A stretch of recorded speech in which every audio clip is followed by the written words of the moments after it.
maliwanagan lang sana ang minorya.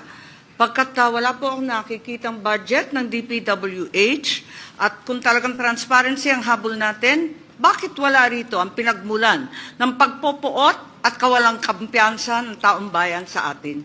Dapat mag-umpisa ang usapin dito sa Public Works. Pero wala sa anumang papel, sa 9-page summary o dito man sa binigay sa atin kahapon lamang na reconciliation of disagreeing provisions. Bakit po walang budget yung DPWH? Ang schedule po ng DPWH ay bukas po.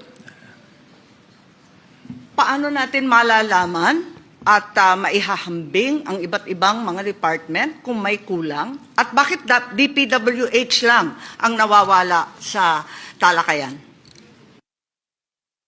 Actually, may mga ibang mga items po ho na bukas po itatalakay, katulad po ng mga special purpose funds, and program appropriations. So tomorrow yung po program po nandito.